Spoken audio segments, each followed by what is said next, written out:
The following podcast may contain some adult language. You've been warned. Those of you who got an invite, welcome to NerdProm. No matter where in the world you are, we're all Nerds International. With the hyphen.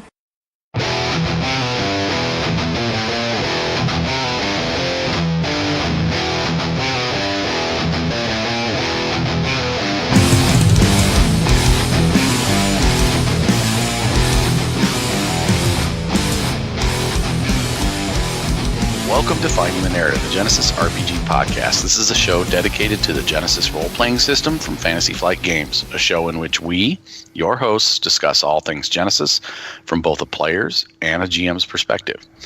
I am Tony Fanning, and with me as always is my good friend and co-host, Chris Holmes. How are you doing? I am doing good, man. I'm doing good. I had a hell of a week of gaming. Just about almost every day. I was there for a couple of those. Yeah, I did Tuesday Hackmaster. Wednesday was your Star Wars. Deadlands on Thursday. And then last night we were up till, we played till this morning, man. Yeah. Running Tiernoth with you. So yeah, and I'm doing especially good because we have that ancient dragon, Stefano. Mr. Stephen Dragonspawn, what's up, man? Welcome to the show, bud. Thank you for having me back on the show. I guess I wasn't too traumatic. No, not at all.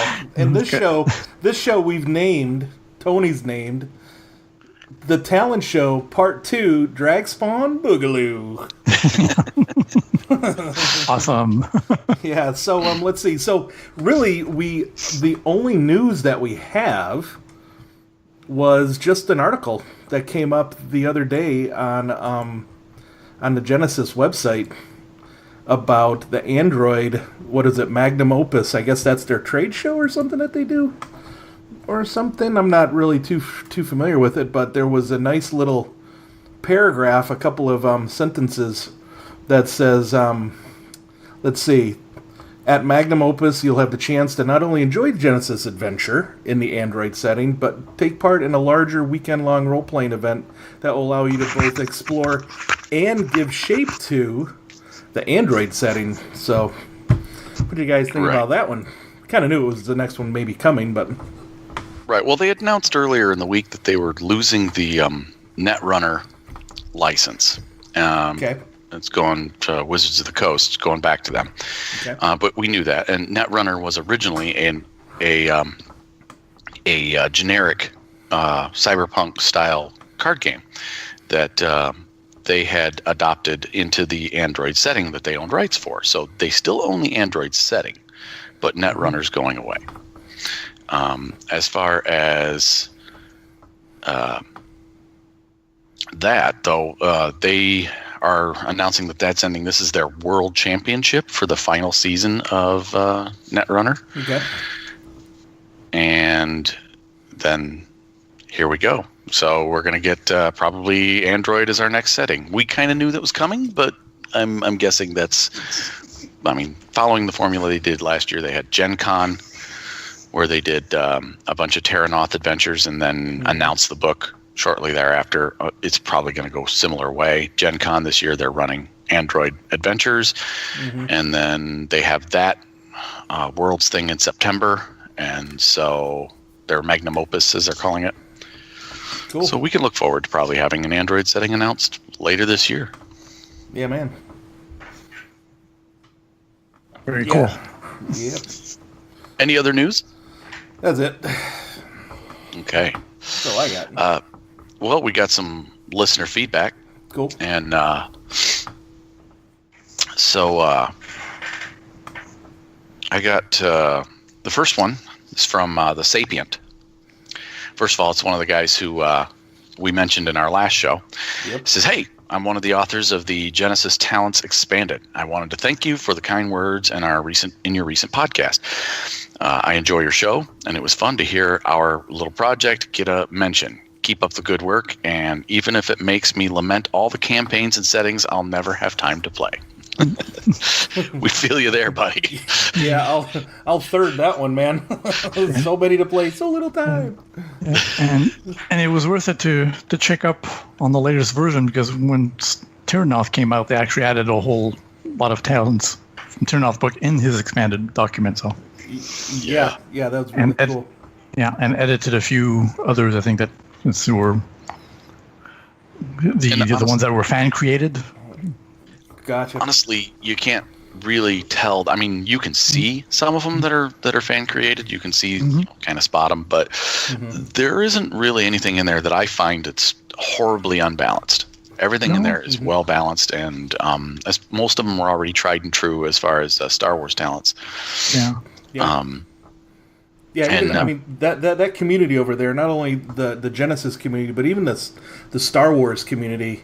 Whenever I went over there, had questions, or people throw out their own homebrew stuff, people are definitely willing to help and give their 2 cents, and it normally comes out. It really comes out really well. So it's a good resource, and that's a great community over there. Yeah, to look at and get ideas from too. So well done, guys. All right.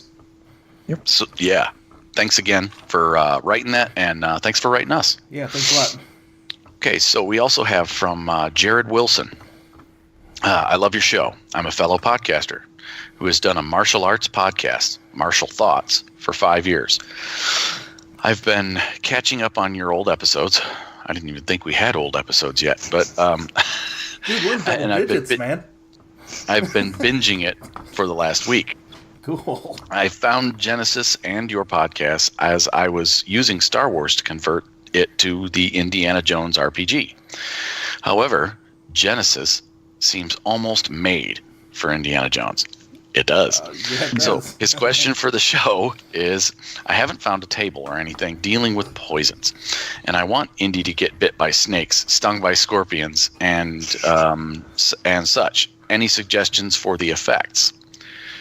Chris, you've got some feedback for him here, so why don't you take the helm? I sure do. Okay, so Jared, thanks for the question.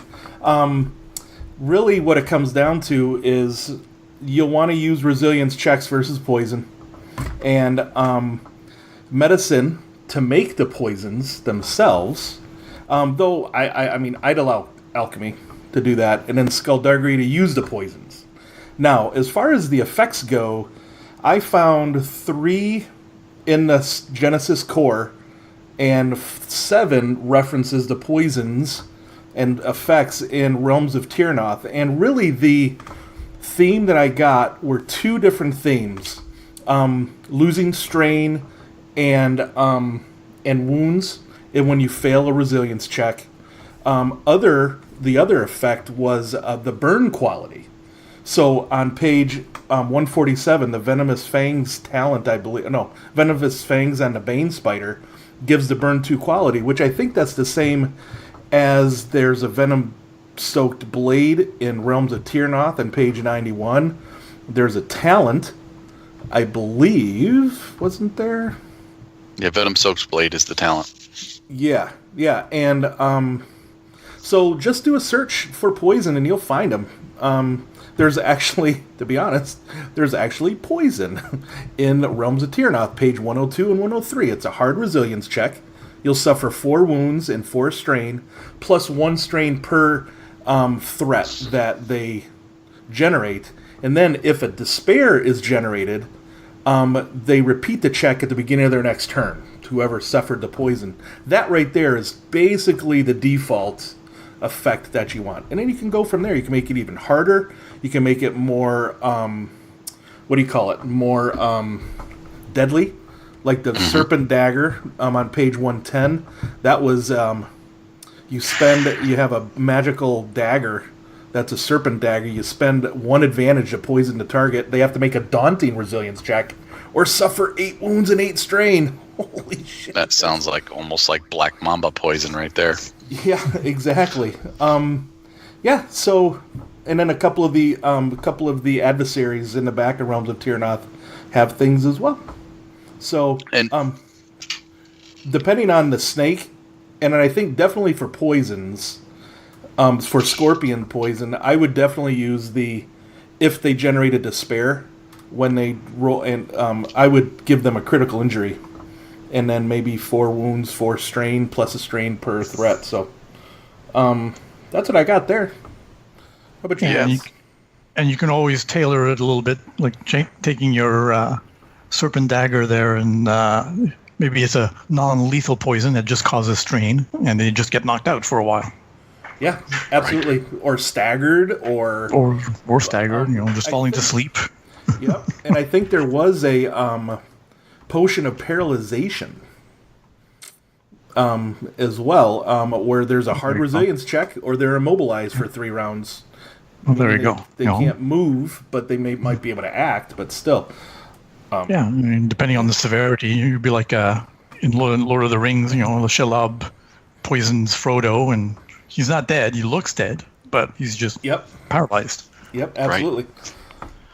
Well, and I initially, when I initially responded to his email, I told him you could also go to a Star Wars supplement, The Edge of the Empire, Lords of Nal Hutta, and page 109, where they not only have venoms, but they also have toxic gases. So you can have like your Nazis with mustard gas or things like that. So those are available, like I said, and they are all, again, resilience checks to resist. So pretty much a theme there. Yeah, and of course, I mean, if you're doing Indiana Jones, I mean, you have to have the Nazis. Yeah. Right? No game is complete without Nazis, not even Star Wars. We got to have space Nazis. Yeah, absolutely. So best of luck to you, Jared. And we question. hope to see that document when you're done with it, because Indiana Jones is cool as shit. Yes, indeed. And yet another setting we won't ever get to play, but we'll love to read the document. Right? All right. Well, shall we get into the meat of the show then, gentlemen? Oh, yes. Let's go open the book of Genesis. Yes, let's.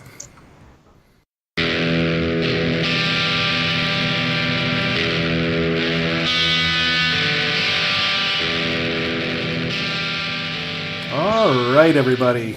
Welcome to the book of Genesis. And open up your good book of Genesis to page 194, where we're going to be talking about creating talents. This is in the Game Master's Toolkit, Chapter 1. And basically, we're going to talk about creating talents. So, what's a talent, everybody?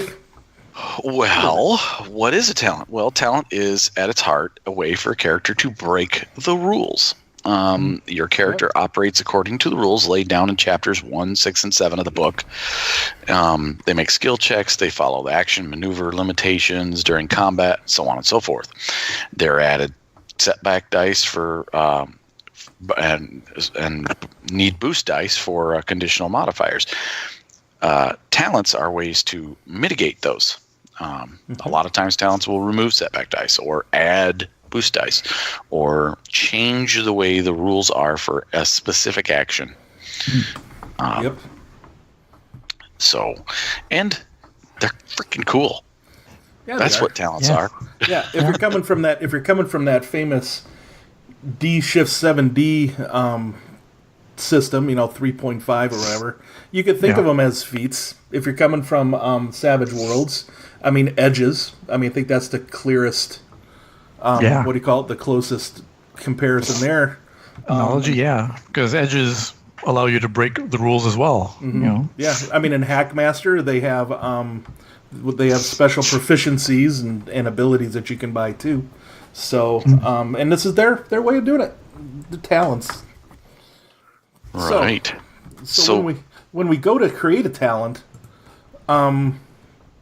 we basically want to ask ourselves. Let me see, Tony. We have 8 questions we want to ask, and we're going to go through these questions and help you guys out.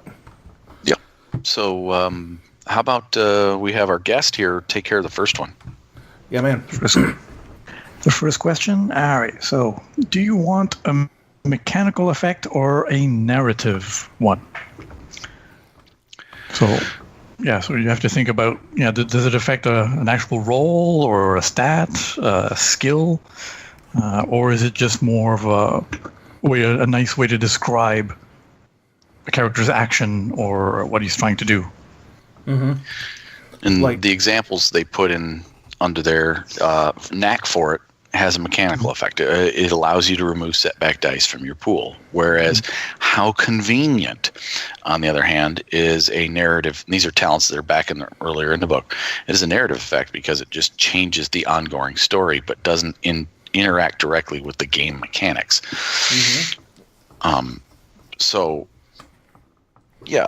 a lot of times I've noticed that like the narrative ones will just have a cost and they're done.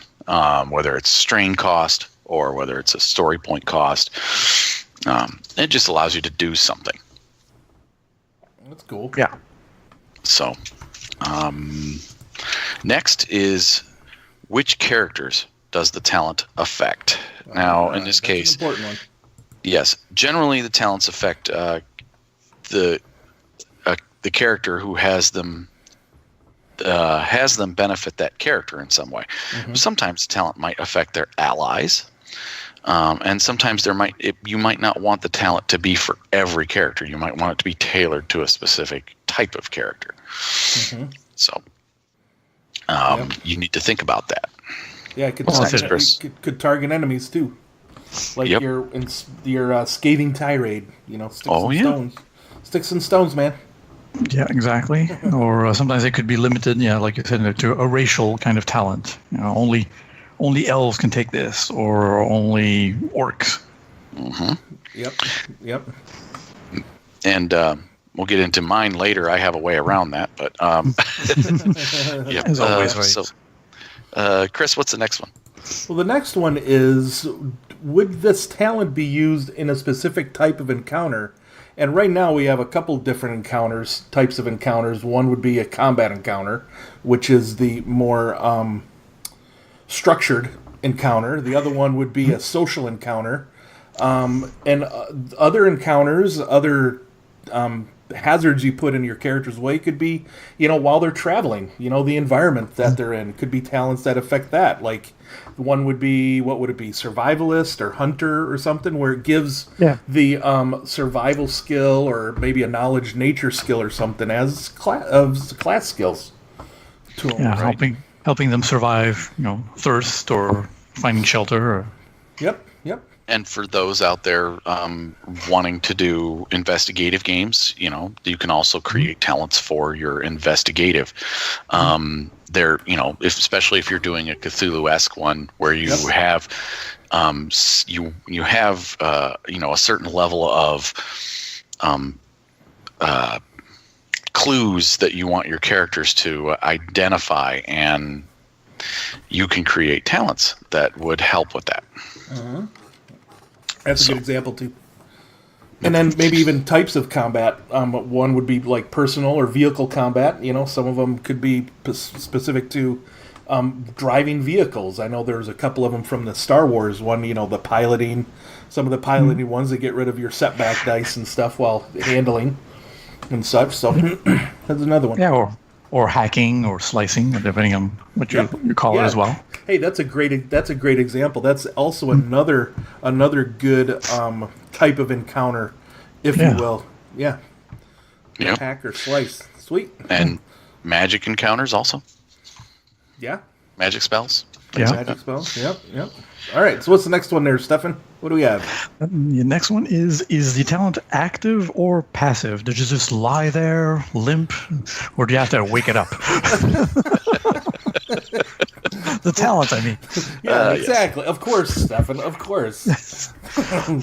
So to refresh everybody, the difference between an active talent and a passive talent would be one that's pretty much always on. So if you take toughened, you'll get the 2 to your wound threshold.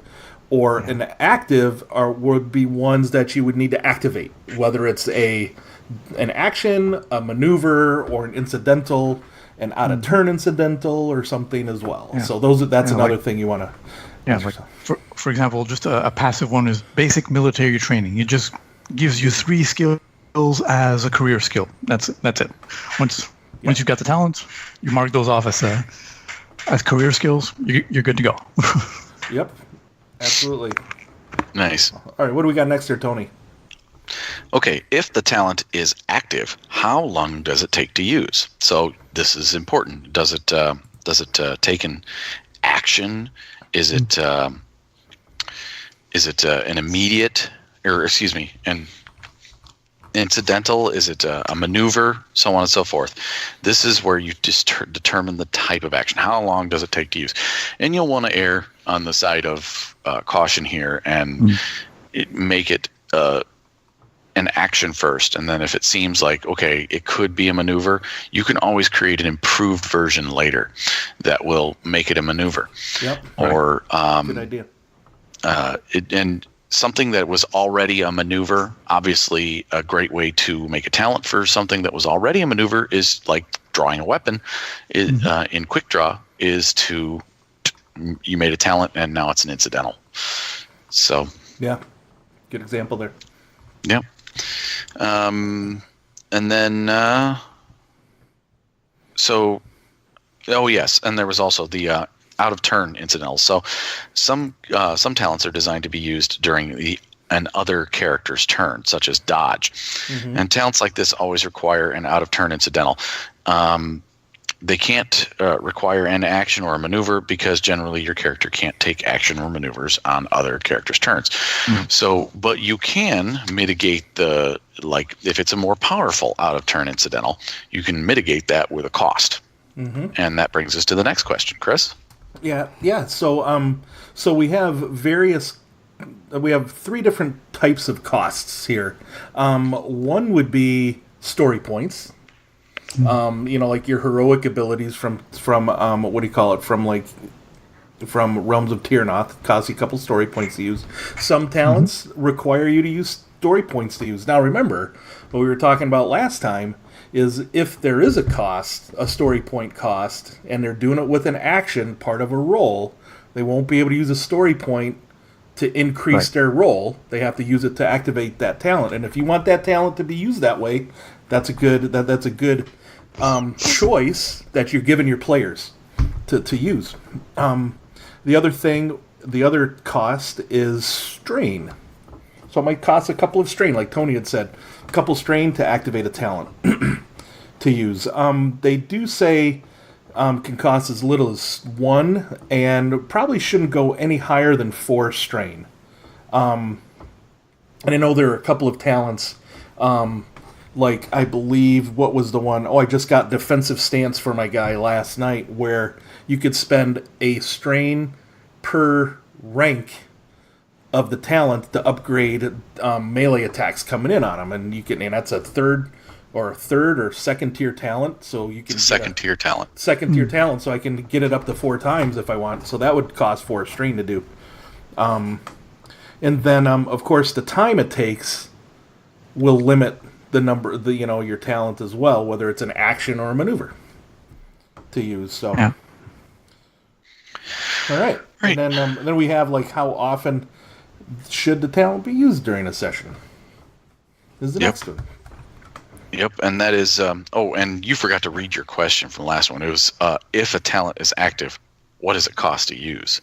Just so you know. If it's active. Oh yeah, that's right. What does it cost to use? Yeah, I forgot. There you go. It's all. That's all right. I read the next one. I read the next one for Stefan. Yeah. All right. So Stefan, podcasting is not a very visual medium, so. No. Good thing too. Yep. Ugly mugs we have. Yeah. Don't want people blinded by my albino color. All right. So how often should the talent be used during a session, Stefan?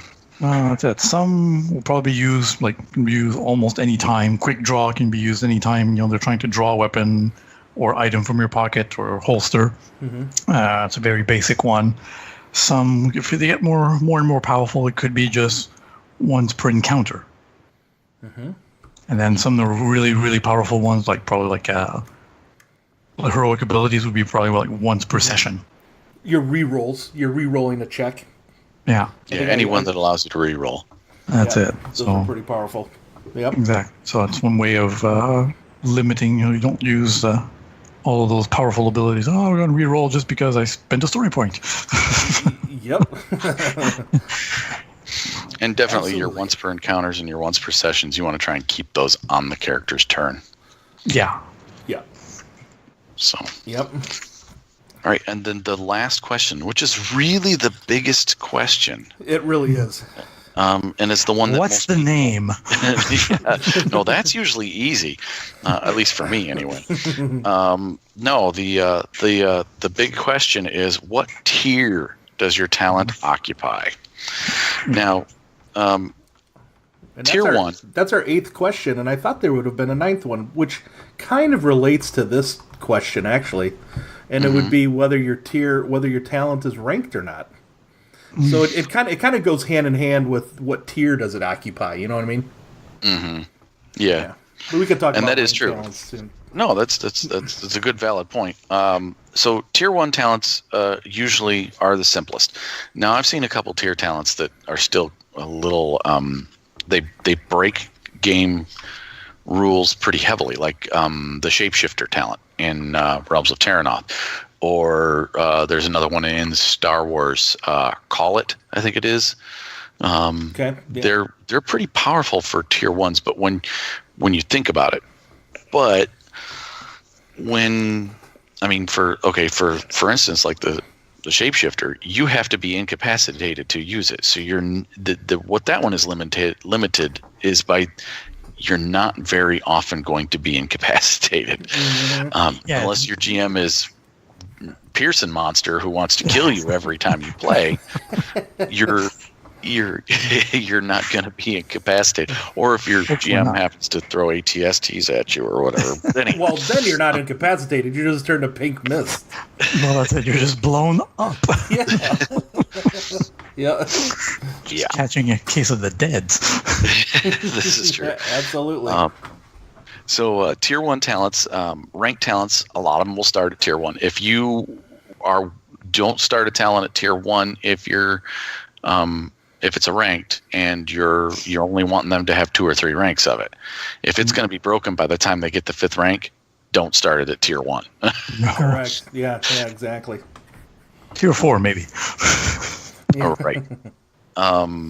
So there's others that tier 1 talents are talents that increase your character's ability to heal, impact critical hits. None of these are super remarkable to be purchased.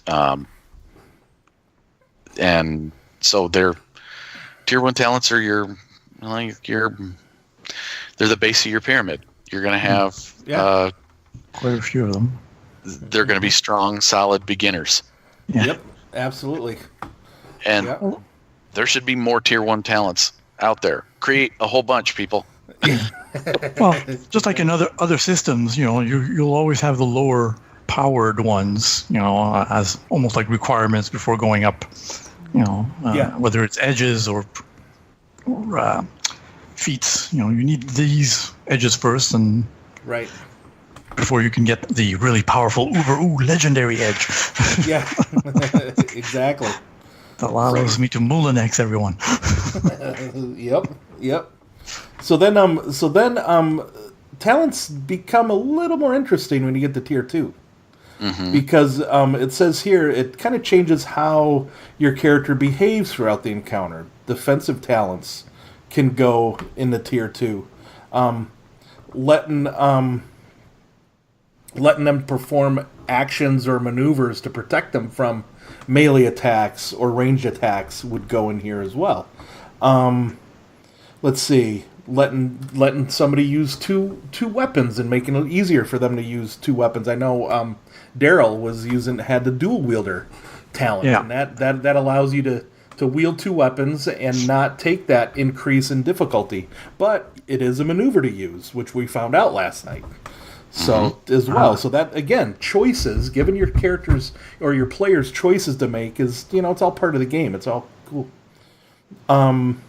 Let's see. So it says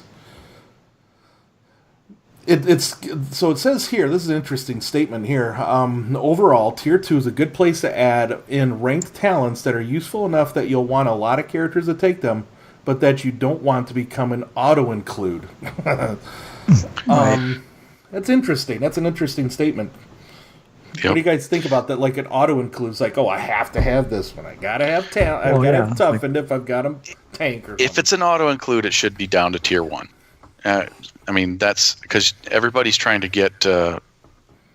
They're trying to get past their tier 1 talents to get to the cooler talents, and you need more tier 1 talents. So you'll want your tier 1 talents to be as generic as possible. They'll affect as many characters as possible because you know, last thing you want is your character, your players going, I need a 5th tier 1 talent, and there are none that my character can take. Stuff like grit and toughen can be good. You know, making your character a little bit more experienced, so he's a little more able to handle stress or wounds. You know, but not too much. Yep. He doesn't have to take multiple ranks of it, but one rank here and there. Yep. And it'll fill out the requirements to get those cool rank 2s, tier 2s, and eventually 3s. Yep. Speaking of tier 3, what do you think there, Stefan? Talk to us about these tier 3 talents. Well, to quote the good book of Genesis. On page 196. Exactly. Tier 3 is a good place to put talents that can really change the way the game is played. So, you know, you've got people who want to invest a lot of experience points there, so they'll have to think twice, like, which one do I really get? Because now it's costing 15 points of XP. Yeah. So, and you have to spend at least 15 XP. You have to spend at least 35 XP to even start grabbing a tier 3, because you need 3 tier 1s, 2 tier 2s before you can even get a tier 3, you know? And you find when you get to tier 3, when you start spending that XP, you really want to be picky about what you take. Exactly. Absolutely. Oh, exactly. So these and could be here. These could be the ones where you start your improved version of those tier 1 or tier 2 talents. Yeah, yeah. Here they even mentioned you'll also notice talents on this tier that let characters gain a permanent pet of some sort. You know, so basically a minion. That animal companion, which just adds here's rules for animal companions, and it's 1 talent. Perfect. Yeah. It's a great place, for instance, in a sci-fi setting to, you know, if someone wants a robot drone, that's a great place to put that in. There you go. That's it. Oh, that's cool. it. You know, mechanical familiar. Yeah, so gives them extra maneuvers. There it is. Improved versions of previous talents. Yeah. That's it. Exactly. Potent buffs for a character's allies as well. They say so. You know, you start affecting not just yourself, but you know, hey, you! I'm commanding you to be more heroic and. Yeah, be more heroic, damn it! And stand up to those space Nazis. Yes, sir. That's right. That's right. And so differentiating talent tier 1, 2, and 3. I'm going to call an audible here. Sure. One of the things that what helps me with determining whether a talent's going to be a tier 1, 2, or 3. Okay. If it adds a setback die or if it adds a boost die, removes a setback die, or adds a setback die or removes a boost die from opponents or players' checks, it usually fits into tier 1.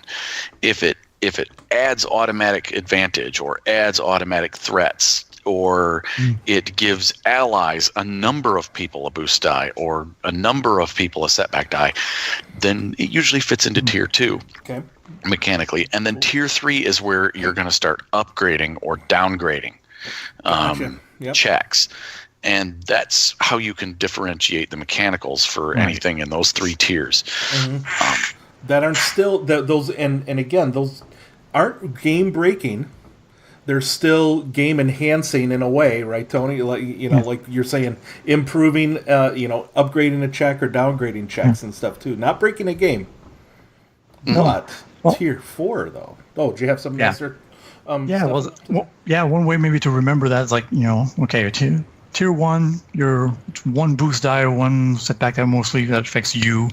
Then tier 2, like Tony says, it's affecting allies with boost dice and setback dice. And then tier 3, we're upgrading and downgrading, which is basically when you're spending a story point.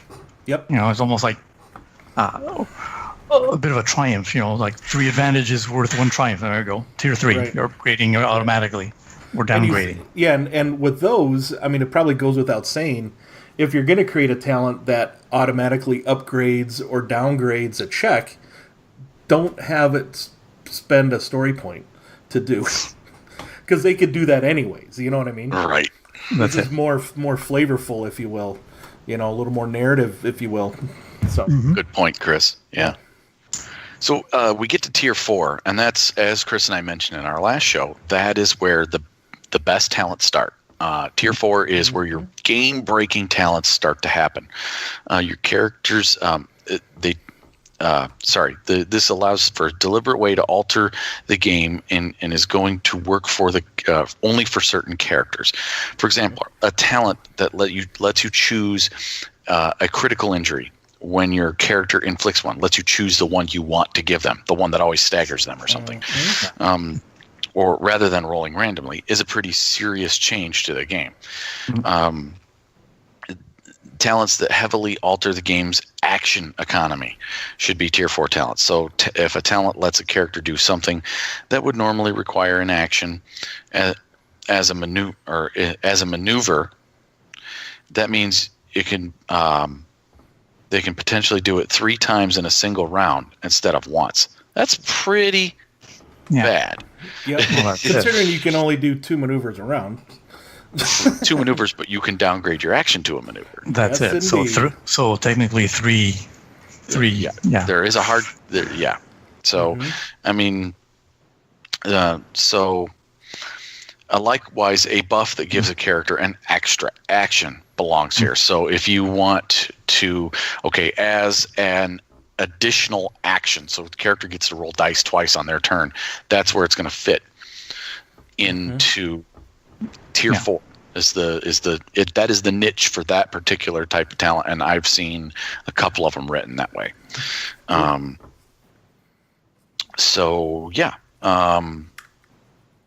That's tier 4. Yep. Yeah. It's pretty simple. And they also mention, that this is also where you want some talents that if they're ranked, you don't want players to have too many ranks of it. Well, put it at tier 4. They'll get 1 rank out of it, or 2. They get or 2 if they really want that talent. Ranks. That's it. But 1 additional rank. That's what I meant. Right. Yeah, 2 ranks total. One additional. That's Sounds it. good. All right, Chris, tier 5. Hit us up. Yeah, those are your uber awesome talents. Those are the ones where you'll permanently increase your characteristic of dedication. You can decrease the difficulty of your checks with very little cost, if any, as well. And those 2 things, will increase the character's success.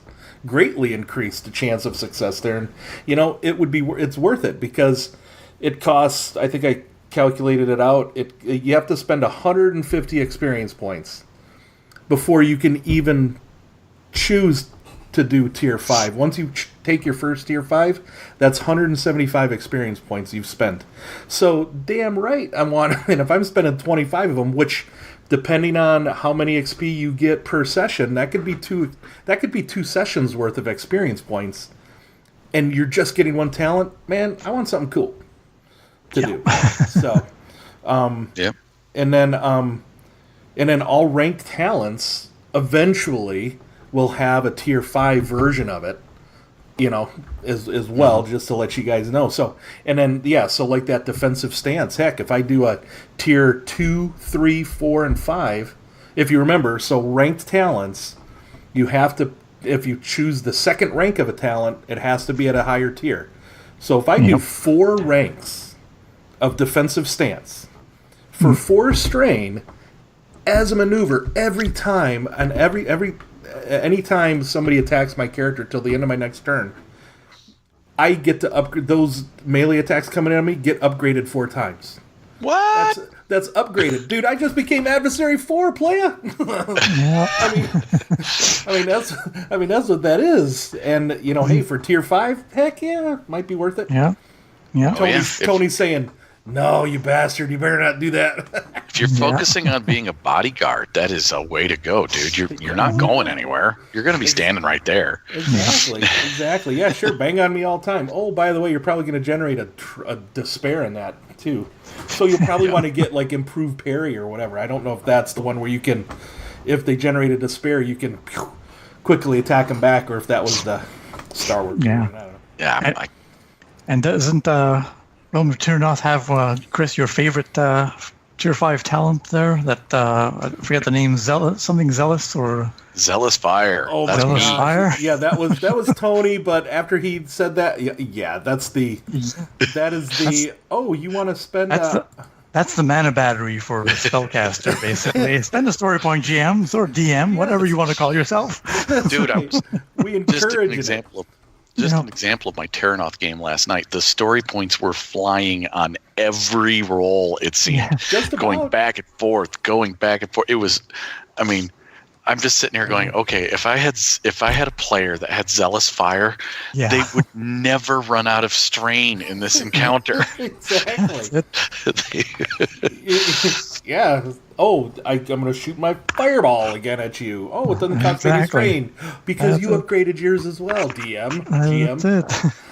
But I mean, even with that going back and forth all night last night, you guys still felt like there was tension. I mean, by the end of that last encounter, we had 4 characters that were on the brink of incapacitated and one that was. Well, that's because we had to jump 30 feet out of a frickin' tower, but still. That was falling apart. That's right. Yeah, so... Well, like you do, you know. So this Zealous Fire is a perfect example. Thanks for bringing it up, Stefan. That's a great one. Perfect example of a game-breaking, uber awesome talent that you'll want. Because it's rank 5, and like we said, every time the Game Master spends a story point. What'd I say? Rank 5. Tier 5. Yeah, you know what I mean. Yes. Turn on your intent. Turn on your intent checkers, everybody. I'm thinking. Our Chris to Genesys translator. Exactly. What are you, a GM or a DM today? A little bit of both. So you'll heal 2 strain, and that's the cost of casting spells. So your spellcasters want to take that one. That's great. Yep. And tier 4 and 5 is also where we're going to find the superior versions of those improved talents from earlier, like Chris talked about last week, where if you just wanted to make a gradiated step up, that's the way to do it. And tier 4 and 5s, we're going to find the best versions. Yep, absolutely. So I mean, we've answered our 8 questions.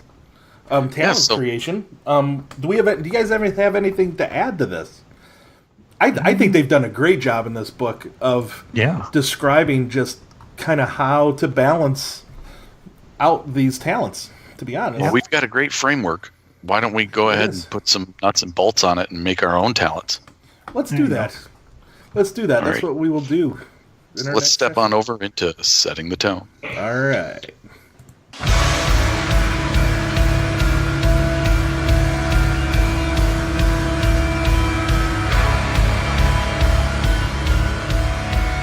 All right, so welcome to Setting the Tone. This is where we take today's topic and we kind of morph it into what we're doing with our settings that we're creating. Now, last episode, I mentioned that I am kind of doing a Middle-earth conversion. Now, my Middle-earth conversion is solely using the stuff from Cubicle 7 as a source. I'm not borrowing from any of the other editions of Middle-earth, and there were many.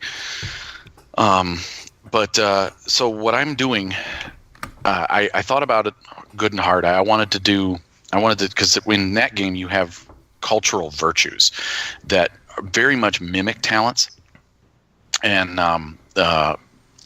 but they are specific to a culture.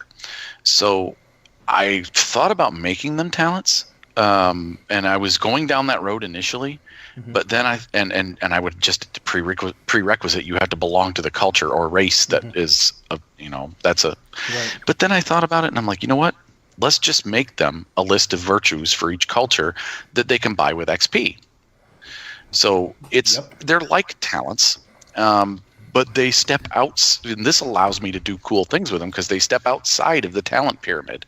So things that you could only take a tier 1 on a talent pyramid, now I can have as a tier 1 or 2 virtue, and they can also then buy the talent, so they'll be able to double up.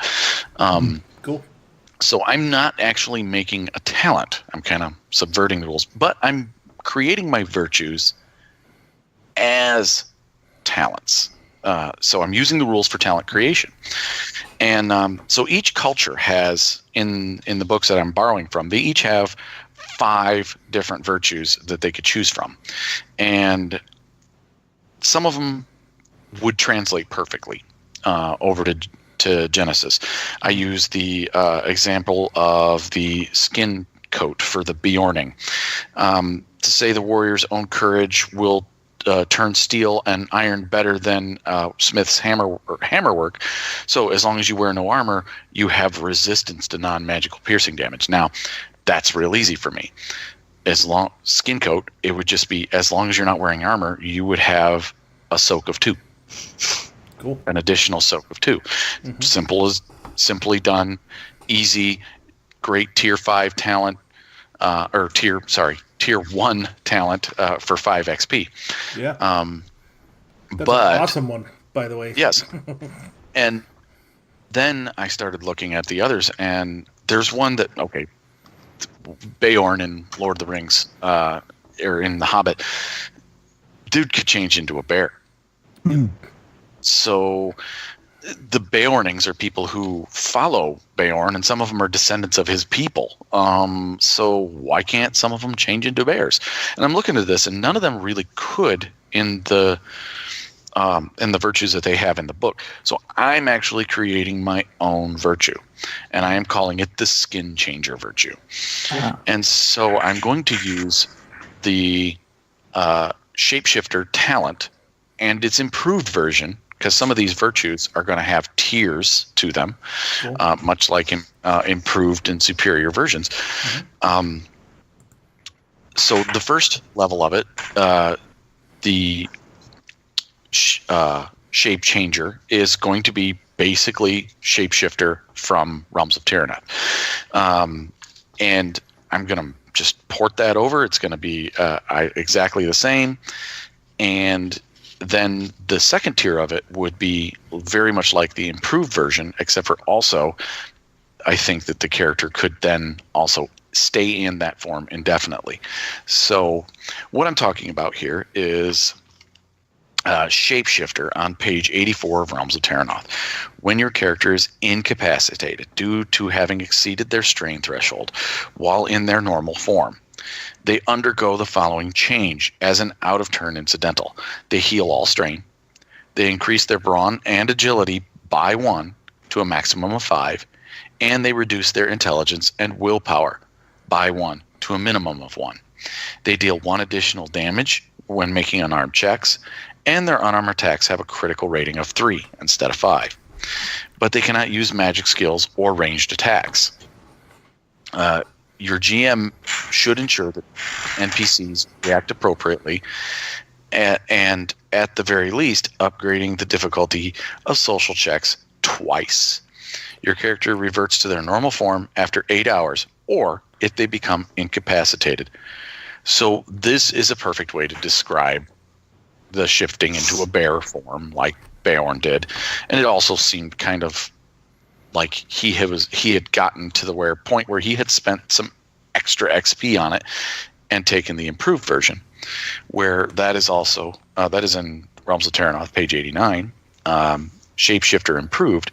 Once per session, you may make a hard discipline check as an out-of-turn incidental, either to trigger Shapeshifter or to avoid triggering it when you exceed your strain threshold. So and then I would create a third tier of that for mine, where it's no longer a once per session ability. You can, once per encounter, if you'd like to, make the heart discipline check. So that's what I've done. That's my skin changer for the Beornings, and it starts out as a 5 XP tier 1 virtue, but it then grows, and you can spend 10 and 15 XP accordingly to take the improved and superior versions of it. Cool. I like that. Now, would you limit these virtues to your tier 1 only being taken at character creation, and then after character creation, the tier 2, tier 3 versions become available? Yes. You only can have one virtue at its base tier at character creation. Gotcha. And then I may limit them, just like they did with heroic abilities, to once you've reached 50 earned XP and 100 earned XP, to where you can take the additional tiers of that virtue. Cool. I like it. Well done, man. Yep, very good. I like it. Okay, so how about Stefan? How about you? Yeah, Stefan, what do you got there, bud?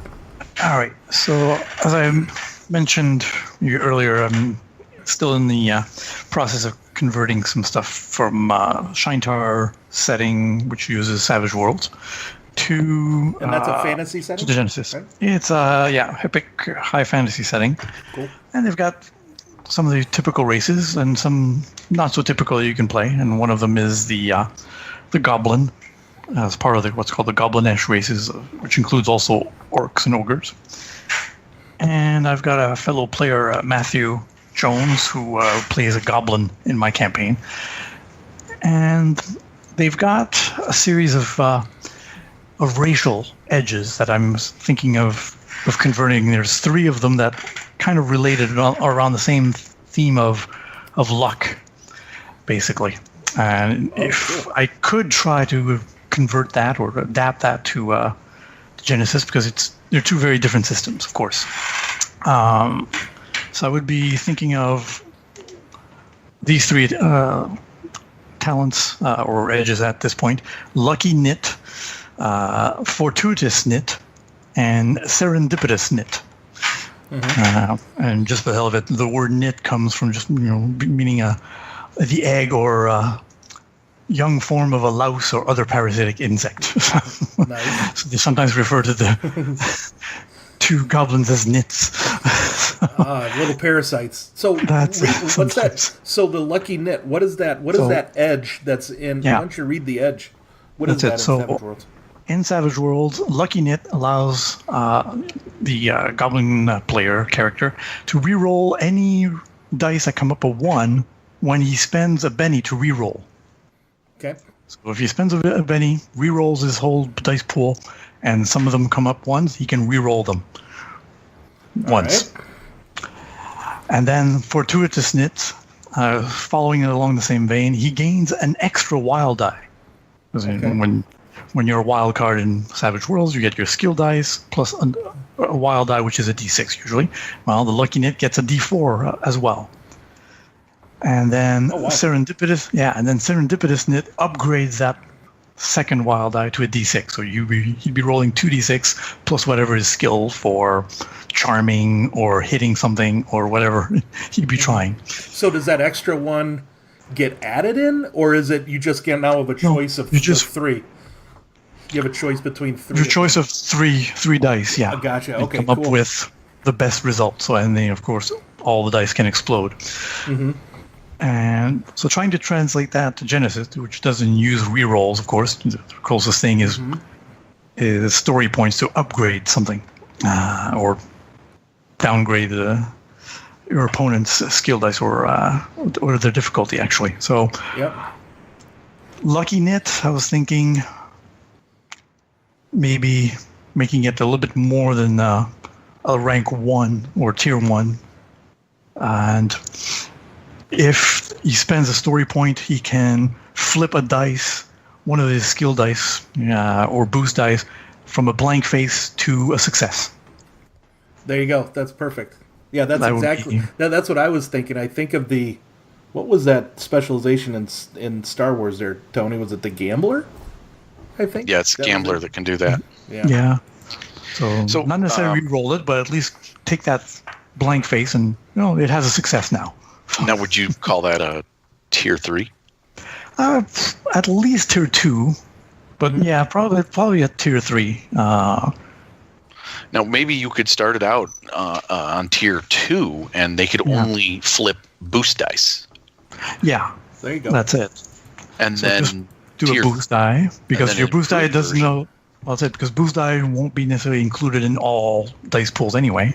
Right. And then, fortuitous nit would be like an improved version. Where you could flip an ability die Yeah.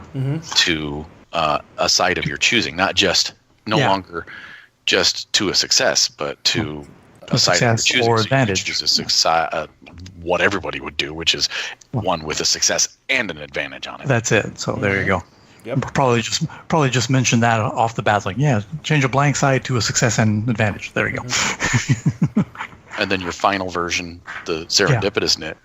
Which is usually legendary in Savage Worlds, which at that point, so and you could even upgrade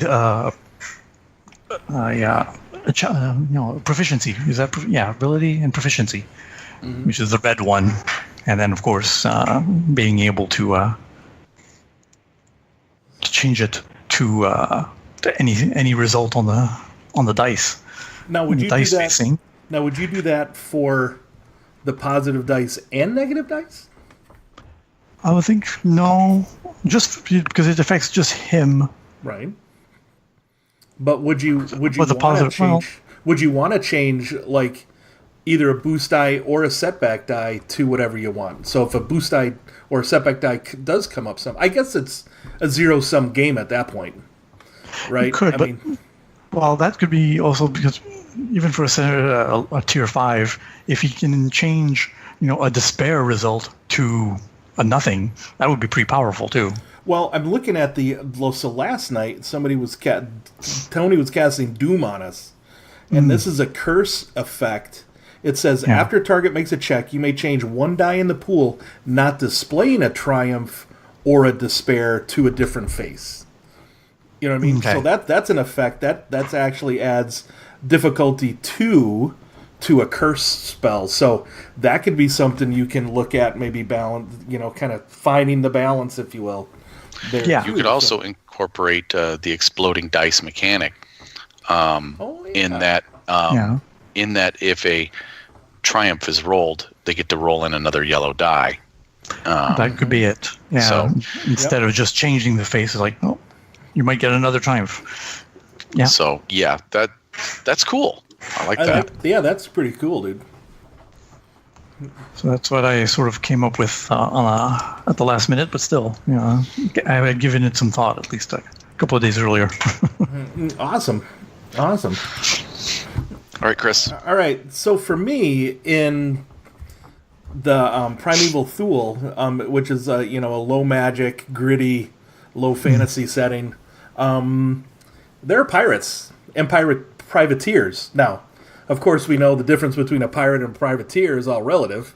If if you're a privateer for one country, you're actually a pirate in all other countries, right? So If you're being boarded, it doesn't matter though. it sure doesn't.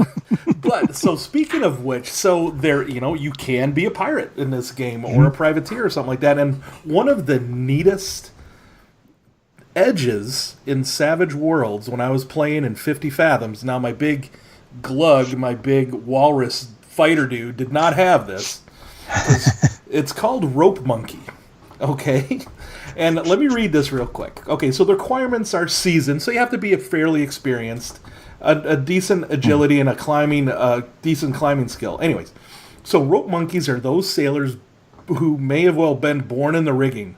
They always just seem to know what the right rope to cut and pull to swing to some other part of the ship, and can ride the lines down to avoid any otherwise nasty falls. So I think of Captain Jack Sparrow in the Pirates of the Caribbean movies, right? Being able to swing all the way to the other side of the ship. So in this setting, two functions. First, it allows a character to move on the exterior of the ship to move to anywhere else on the ship.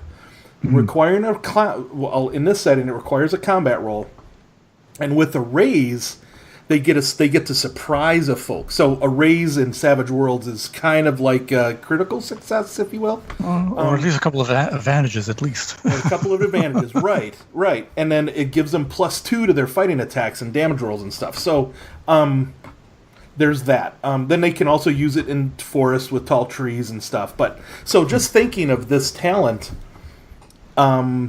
I don't know. I'm just thinking of it. Maybe we can throw out some ideas. So I like the idea of the advantages, giving you an advantage or something, maybe on a combat check. But mechanically, I'm not sure how this would work.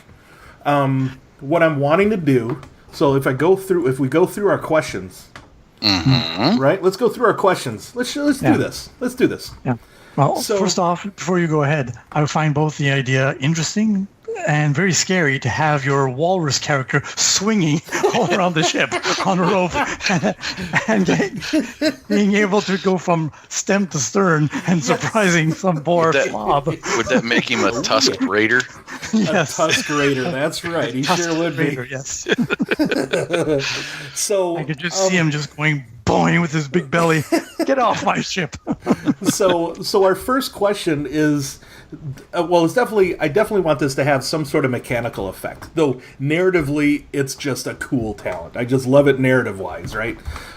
Though actually, you know what? This might be a narrative talent. To be honest, it might not necessarily be a mechanical one.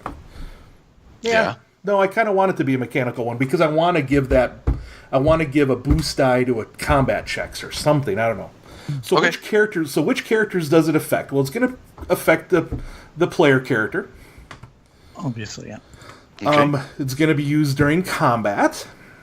I'm definitely wanting this to be an active talent. Most at once. Yeah, it does require some kind of action on part of the other player. It is active. Either as an action or a maneuver. I'm thinking. I mean, I can make it an action, or we could start off as a maneuver. But yeah, it's definitely an action or a maneuver. I would say give it a maneuver, so that way you can get the boost die if he succeeds. You take the rope monkey maneuver. Yeah. Take the rope monkey maneuver to give yourself a boost die for your combat check, your next check or something like that. So you think it should have a cost then? How long? When you say cost, I'm thinking story points or strain. I'm thinking couple of strain maybe. I'm thinking strain. I like that. Story points is an interesting resource to use. I could go with either, to be honest. I think strain. Yeah, I think so. I mean, because you're applying some personal effort of your own to aim the shot. Where you're going to end up. Yeah. Not so much holding yourself to the hand of fate. With the story point. Right. You were born in the rigging. You know how this works. It's personal strain. You know what rope to grab and where to ride it to. Cool. That's what you're doing. He wraps his arm around one rope and saber in the other, and he swings, or 1 foot, and he's swinging upside down, and 2 pistols. Absolutely, that's right. Sliding down the rigging, shooting 2 pistols, that kind of stuff. So I'm thinking 2 strain. 2 strain. Okay. And as a maneuver, so if this is his second maneuver or her second maneuver, it'll cost 4 strain, and so on top of if you wanted to do an extra maneuver or whatever. Cool. Yeah. All right. That's it. And how often would you be able to use it in a session? I think it's really cool that you could use it every round if you wanted to. Well, the strain is there. You've got the strain mechanic. You're only limited by the amount of strain you have. So exactly. And again, it gives the character choice, the player choices. Do I want to spend the strain to do this? Is it worth it? Yeah, okay, I like the once per round thing. On the character's turn. So on your turn, you may take the rope monkey maneuver, spend 2 strain. And so we've got that's part of your meat of the description of the talent already. Right. But what does it do? Okay, so I'm picturing this allows you to move anywhere on the ship. Now, a ship from stem to stern, we're talking pretty big. It could long be range. It can be big. It could be. I would say ships could be. I would think medium range. I would think your sloops, your small 1-masted sloops, probably short range. Your 2-masted or 3-masted ships, at least medium range. You know what I mean? Okay. Yeah. Maybe long range. So at most you would have a with a 3-masted large ship. A big galleon, probably medium. Maybe at least long range. Long range, if he's going from prow to poop deck, that would be long range. If he's starting in the middle, he's already in the crow's nest, and he wants to go, that might be short range or medium range. So normally, the distance you can cover with a single maneuver is moving from one range increment. So in this case, you're using a single maneuver. You're spending 2 strain. You should just be able to cover 2 range increments, which would essentially be able to move to anything in medium range. Yeah, Right. medium. So what I'm picturing is medium range to engaged with one maneuver using this talent. That's my concept for it. That's what I'm thinking. Yeah, And- that would make some and sense then. then. The system for building in that narrative bonus of what happens if you land behind your opponent is there in Genesys already. If they roll a triumph, they're going to be able to upgrade their next check. If they roll advantage, they'll get boost dice. Yes. If they roll despair or threat, then maybe they land right in the guy's face and he's holding a knife at them. That's it. All kinds of narrative things. You kick the guy in the back and he falls over the railing, or So this would allow. So technically, this would allow them to make a climbing check.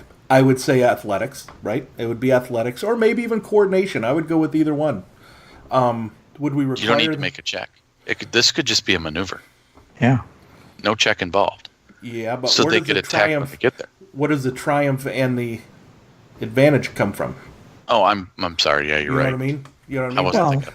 That was where I was kind of. Well, the boost die that from moving all that distance and might offer us some additional advantage, obviously.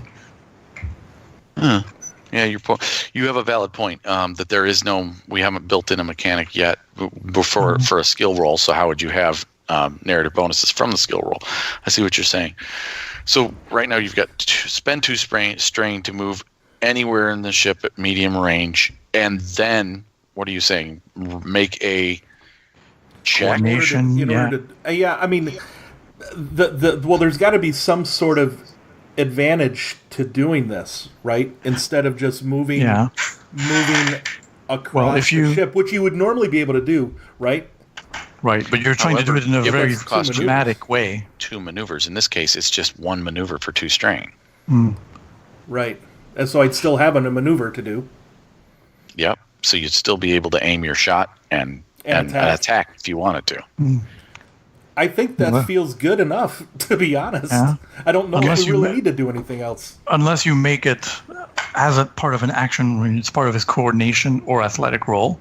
And when he gets to wherever he was headed, you describe the result depending on the success or failure. Well, he does manage to land behind the other pirate captain and partially, maybe temporarily disarm him or turn him around, take his cloak and flip it over his face, giving him a bullseye for his next action, or a setback to the captain, sending him off his feet or tripping him if he's, if he's got a triumph on his athletic, falls over the railing into the awaiting jaws of a shark for a triumph. There's that. There was that. Yeah, I don't know. I kind of like the idea of keeping it as a maneuver, though. Yeah. Yep. It's up to Chris. It's his talent.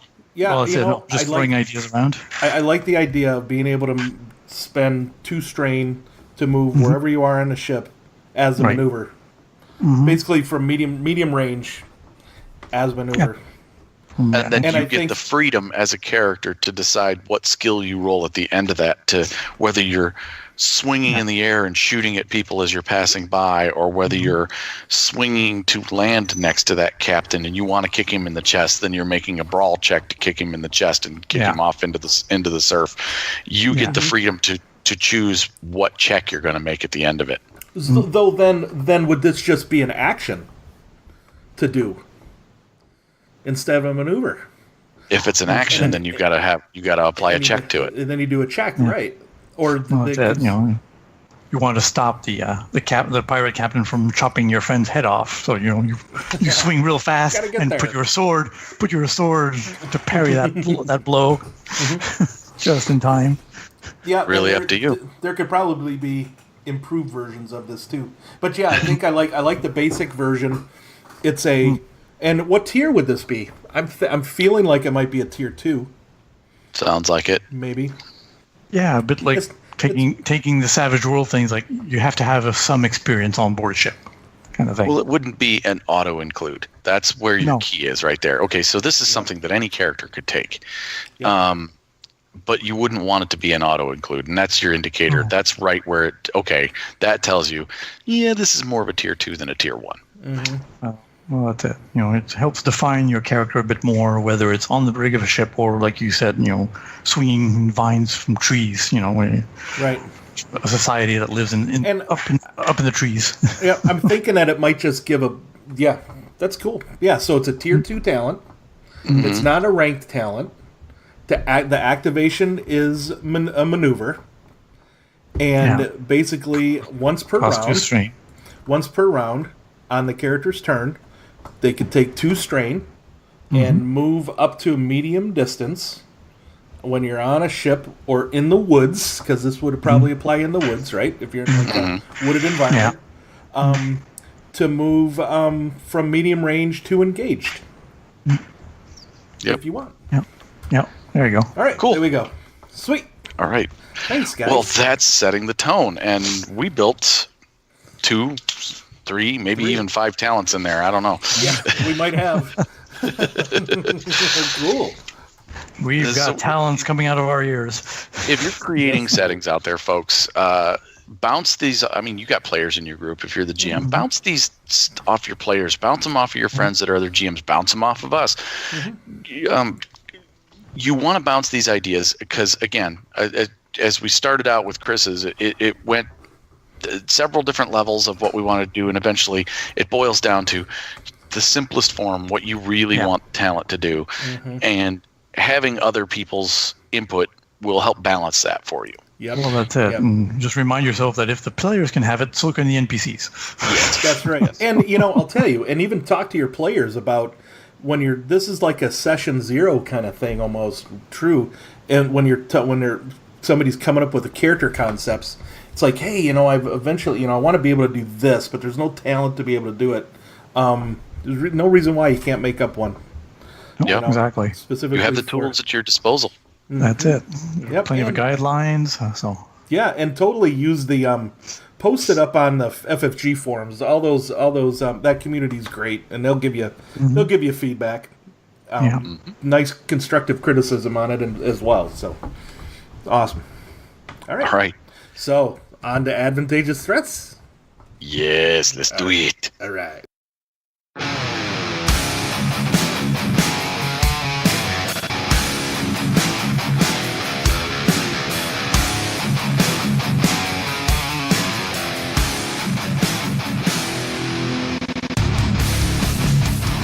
Welcome to Advantageous Threats, our favorite part of the show and yours. We're going to kind of throw you for a loop. We've got 3 for you today. Woohoo! Okay. We're going to we have our good friend Stephen here joining us, and he is doing one. Well, you want to go first? Yeah, go ahead. Okay, fine. Put me on the spot. I had an idea initially. I had an idea initially, but then Tony says, "Well, try to keep it in line with the talents that we discussed earlier in the show." It's like, okay, cool. No pressure. No, exactly. So we've got our very charming little goblin, who, among other goblins, he's considered very attractive. It's all relative, but still. Yeah. And he has quite a way with the ladies and some gentlemen. That's like saying that's a handsome booger. I'm just saying. That's it. Exactly. The knit has grown up. Exactly. So he, in one of the recent campaigns sessions, he was able to charm a very beautiful woman. What? Yeah. Well. He also he also cheated by using an adventure card. But if we were to recreate this scenario in Goblin in Genesis with the Goblin, he wouldn't have that card. But he might have, in addition to being charming, his lucky and fortuitous nit, maybe. And perhaps maybe even spend a story point. That's it, exactly. Yeah. You've got good reason. That's it, exactly. So if he, I'll just pull out, I don't have my dice, but I do have my dice app. There you go. So, yeah, being lucky, he does have a bit of charm. And charm, I don't have... Charm goes against cool. Cool, okay. With cool... Cool would be opposing. Right. So, and that's based on presence, right? I believe it is. So if he has at least two ranks of, let's say, cool, or wasn't there actual charm skill? He has charm, but so the lady that he's trying to charm. So let's figure this out. Goes against cool, right? Yeah. So our little goblin knit, what does he have for charm? So he's been doing this for a little while, especially for gathering all kinds of information in the back streets and whatever, being a streetwise. So he's got 3 charm. Cool. And 2 presence. Okay. Now the fact that he has a charming knit, which is another talent which removes setback because of his appearance, because he's cute. All right. Sounds good. So he's got 3 and 2. Okay, so that'd be two proficiency die and one ability die. One ability. And how what was the presence that this woman had? I mean, I'm thinking she probably has at least a 3, right? Yeah, she definitely had at least a 3 presence, and she was real good at setting up an ambush for us. So I say she's got to have a couple ranks in cool. All right. Oh yeah, so and she's used to dealing with people in position of power and making her own will, known. Okay, so then that's probably a 2 cool, 3 presence. So that's 2 red and a blue and a purple. Yep. Now, exactly. I would, as a DM, GM, call me what you will, because he's a goblin and she's human. They're different races. They're different races, and in addition, she's not just a human. She's also she's a werewolf from a very nasty faction of world, almost like a Ravenloft kind of realm setting. Right. So I would probably give him at least a setback die or 2, because he's a goblin. Oh, yeah, 2 easily. Probably 2 easily. Yep. So probably do that. That way he can use that. He's got that talent, the pretty knit or whatever.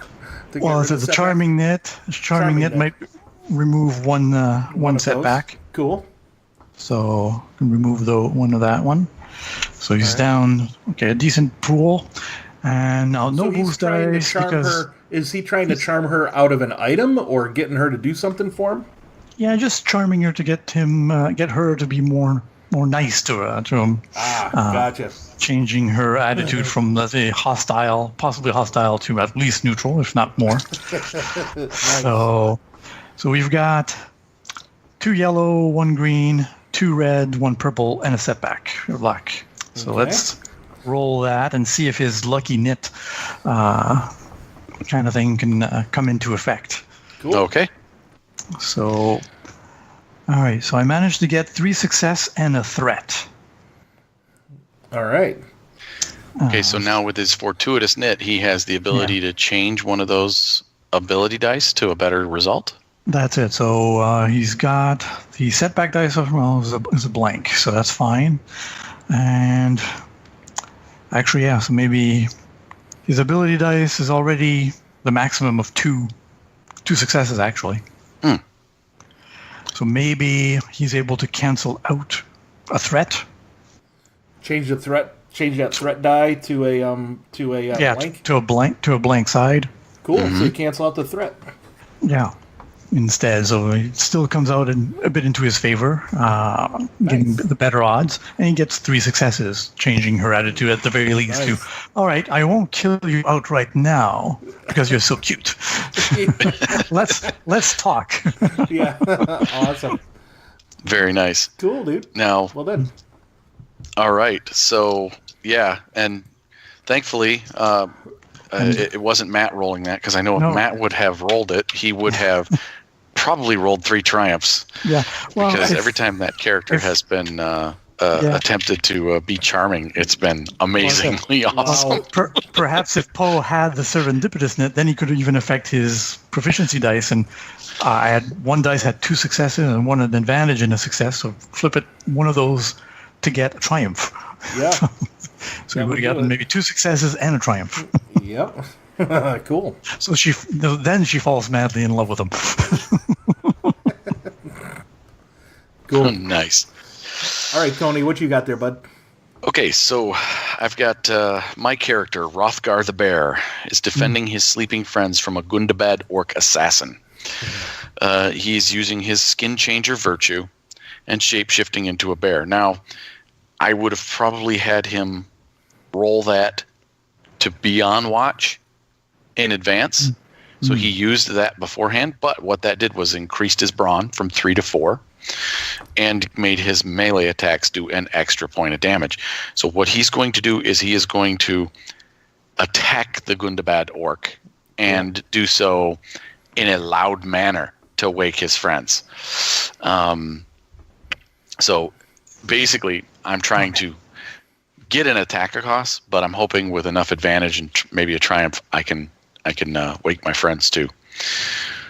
So initially, he's got a brawl of 2, and now his brawn is currently 4. It was 3, but now that he's a bear, so he has 2 yellow, 2 green in his pool. Okay. Now he is making a melee attack against this Gundabad orc assassin, which is only normally 2 purple difficulty. However, the Gundabad orc has the adversary 2 talent, so those both become red challenge dice. Nice. What do you guys think? An orc assassin wearing armor? I'm pretty sure they're going to have... Leather, maybe. Probably leather, but maybe has a sword that gives defensive. Okay. So maybe a setback die. So there's a setback die in there, and I'm going to say, because I'm coming from attacking as a bear and from hiding, I'm going to get a boost die. It's basically like I'm aiming. good with that. Yeah. He's not expecting a bear to be protecting the camp. Right, so Not at I'm all. going to spend a story point to upgrade my check. Would the GM, either of you? Oh yeah, definitely, because he's an assassin. Yeah. I mean, Yeah, he he's All right, so I'm he's looking there at to. grand He knows the PCs are tough, so they send their best assassin. Yep. Right. So I'm looking at grand total 3 proficiency dice, 3 proficiency dice, 1 ability die, 2 challenge die, and 1 difficulty die, and 1 boost and 1 setback. Cool. You got to listen to those dice. All right. First of all, both challenge dice were blank. What? I know my challenge dice hate you. And I think they're loaded. the setback die was also blank. All right. However, the 1 difficulty die was a threat, and that wipes out my advantage that came from aiming. So leaving me with a net of 3 successes. So my melee attack, or my maul attack for the bear, is going to do normally the bear's bite or is +1. So it's my brawn +1 for a total of 5, and then the 3 uncancelled successes, 8 damage. Cool. And on top of that, I had 2, 4, 5 advantage, and I'm going to spend 4 of those to make sure everybody in my party hears me roaring as I tear into this orc. Nice. And shaking him like a chew toy. Yes, exactly. And then I would probably say that one of them woke up fast enough, so whichever one of them that is, whoever goes next, would get a boost die. Cool. That's one thing I forgot from my nemesis, the enemy for Poe. You know, she would have had the adversary at least 1. Oh, yeah. That's true. That is true. Oh well. All right. Yeah, that's why I have this Post-it note right here on my computer that says Adversary. at all times. Always that adversary. I had my Post-it, but I forgot it with the excitement of being on a podcast with you guys. Yay! All right, Chris, what you got All for right. us, buddy? Well, I want to use my rope monkey talent.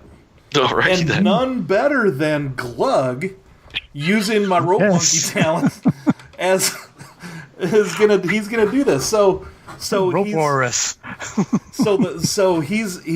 so we'll set it up where we're gonna be in Primeval Thule, so it won't be Glug, but it will be a big ass Viking dude, maybe that'll do this.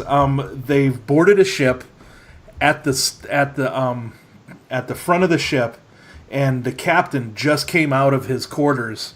So my guy, let me think. We got to come up with a name. Bleh. Lars. Lars is going to rope monkey the hell out of this to get next to that ship's captain and tack him with his 2 axes, maybe. So Lars grabs the rope with one hand, cuts a rope with the axe, and he starts swinging outside the ship. He spends 2 strain to get next and drop right next to this captain, and he's gonna basically make an attack against this guy. So would it be then a maneuver to draw his second axe? Yes. Yep. Okay. All right. It'd be a maneuver to do that. Lars is a buff dude, so he's gonna have like maybe a 4 brawn, 2 melee. Makes sense. Sounds good. The captain will definitely be an adversary too, so I'm immediately going to do 2 challenge die for that. Let's see. I'm going to say, kind of took this guy off guard. Maybe get a boost die. Well, I mean, these are moving ships, right? They are moving ships. And I like the idea of a boost die is also cool, but I like the idea of also like when the ships are pitched in battle like this, a lot of times I will definitely throw in setback dice. Now, if your character is a good sailor, he's likely going to have a talent that would probably be a tier 1 that would allow him to remove setback dice due to the shifting. He's got a talent, maybe sea legs. There you go. I like something it. like that. I like sea legs. Yeah, because they're attacking each other. Ropes have been in grappling hooks or been thrown around, but the ships are still going up and down. Yep. Choppy waters. Yep. That's but what for him, it's like, whatever. So I'll remove the setback die that we'll get for the sea legs. Yeah. I'll add a boost die there. And our captain does have a sword, so he has defensive one also. Cool. Yeah. All right. So you're rolling pretty much the same pool I rolled. Pretty much. It kind of looks like it, unless you guys want to use some story points. Oh, do you? You get the first choice. I get the first choice. Yes. You know what? I will. For the active. I will, because you know what? This is the first time Lars has used his rope monkey talent, and it's just awesome. And definitely, as a GM, I would use a story point because as he's swinging, he's yelling out, and that makes things more difficult. Maybe a little warning sign for the captain to turn around in time. There we go. Okay, so I'm sitting with 3 proficiency dice, 1 ability die, and 1 boost die. I've got 2 challenge dice, a difficulty die, and a setback die. Yeah, identical pool to mine. Is it? Yeah. All right. See if you get better results. Let's see. Had 1 roll off the book. Let's go back. That one's probably the triumph. Nope, it wasn't. All right. We got a lot of failures here, gentlemen. Uh-oh. He is not going to succeed because everything came up failures. Uh-oh. Yeah, so he failed. Everything's not coming up roses. And so the threat cancels, but he's got 2 advantage. All right. So he failed with 2 advantage. Wah, wah, wah. So he swings, but there's other ropes that have been cut during the battle that come up and tangle him up a little bit, and then he lands, and there's a cannon that was thrown over on the side, and and he definitely slipped a little bit because of that. Yeah. Or no, the captain parried his shot, parried his attack because that came up as a failure on the black setback die. Well, there you go. Yep, there you go. So he was warned by all the noise. I'm going to chop your head off. And he saw him coming because he's a big-ass Viking swinging around. He's like, what the fuck are you doing? And he just lands was probably tipped off, but when he was facing another crew member, like, oh my god. Right. So, what do you want to do with that 2 advantage on that roll, though? With the 2 advantage on that roll, definitely want to give this guy a setback die because he's like, what? He's like right next to me now. He's kind of taken off guard and did a little quick parry, but he's still off guard and a little off. Off his feet. Pushed against the railing, and now he's crowded with this big Viking. Like, what the heck? And all my other dudes are at the other end of the ship. And I'm at this end now. Fighting the rest of the crew. Goodbye, Lars. Lars' last dance. That's right. Possibly. All right, folks. That is our Advantageous Threats section. And we're going to move on and probably end this show. Yes, let's end this thing. No!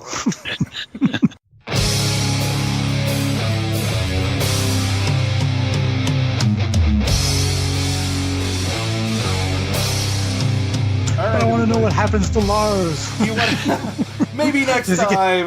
Does he get charmed by Poe? Yeah, exactly. And they end up in the woods in the cabin with Rothgar. Whoops. Where people can look at them and say, look, there's Poe and Lars walking with a bear behind. All right. Keep your fan fiction to yourself there, Steph. Come on. That's right. All right, everybody. You can find this story on Stefan's blog. No, yeah. The Dragon's Toolbox. Sexy Dragonspawn. All right, so that is our show for the night, and I'd like to give a shout out to Veiled Fury Entertainment, Manuel Sam's interviews, and they do live plays over there. His latest video, he actually interviews Eric Lamoureux from Just Insert Imagination about this Wise Guys setting, Savage World setting, and the Wise Guys demo toolkit that we talked about a couple podcasts ago. So you could find them. You could go ahead and look for the Veiled Fury Entertainment on YouTube and on Google+. Yep. He's part of the network with us over there, just like Stefan. Stefan, what do you got going on? Yeah, bud. Well, I do have my Dragon's Toolbox blog, but it's rather quiet. I posted last month a little something. I'm cooking up something. There's a few other things that I'm reading up on. Hopefully, for summer's end, I'll be able to to post something else that might help us fellow gamers and GMs and DMs out there. Oh, thank you for including us DMs. That's it. And you're also work with Jamie on the RPG Oh Brewery yes, too. of course. Yeah, I've been promoted to co-host. Woohoo! I don't remember No longer exactly call when that screener. happened. That's it. Yeah. We didn't say much about it. Just like suddenly, I'm a co-host. Oh, sure. Hey. Congrats, dude. Which I think so. Tony and I were coming on Tuesday night in a couple nights. Yeah, we are. Yeah. We're going to talk about. I forgot the subject. Converting settings. Yes, conversions of settings. I think. We'll see. Yes. At least that's what we're going to talk about. You guys That's want it. to talk about something else, but I know I'm going to be drinking beer. That's all I know. yeah. I'm going to talk. I'll be talking about Lars. Yeah. big blonde Viking. Bare-chested probably. Yep. There we go. Well, let's stay tuned, folks. All right. Well, you can find us all these wonderful blogs and podcasts over at the Google Plus community for nerds international with a hyphen. Mm-hmm.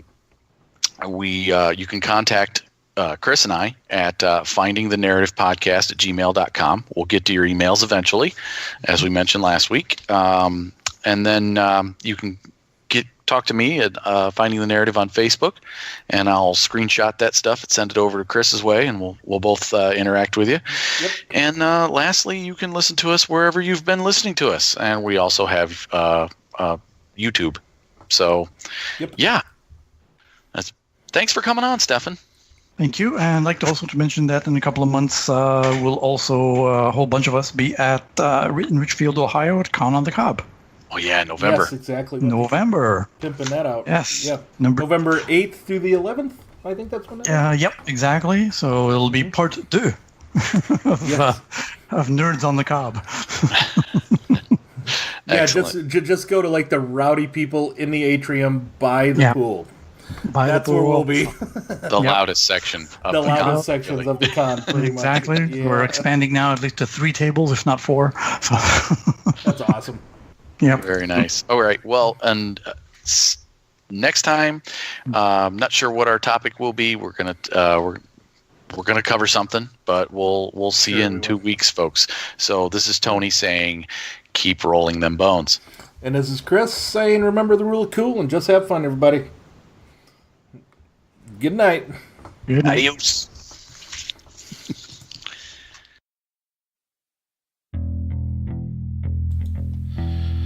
Finding a Narrative Podcast is not affiliated with or endorsed by any companies mentioned on this show. Any of the products mentioned on our show or appear on our website are the property and copyright of their respected owners. All items are used under fair use and educational and review purposes. All other items are the intellectual property of Finding the Narrative Podcast. Copyright 2018, all rights reserved.